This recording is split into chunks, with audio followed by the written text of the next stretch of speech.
So get the last screws in there. Right there.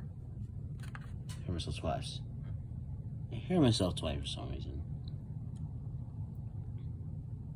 Maybe yeah, all that might look dirty, but yeah, it's rust.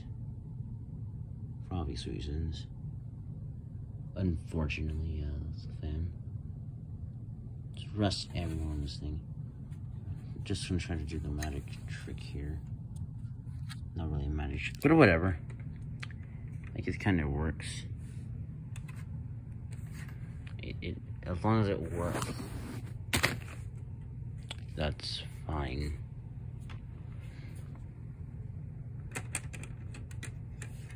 Basically, the trick is to get something underneath and then around and over.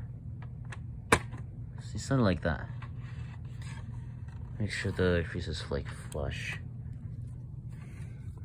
This model. Don't worry about the top though. That's all sticker residue. This is sold skin on it. Don't really want it. I think it's a bit outdated, but okay. And there we go. I just need to attach the screws on the bottom. And that's about it, and we're done.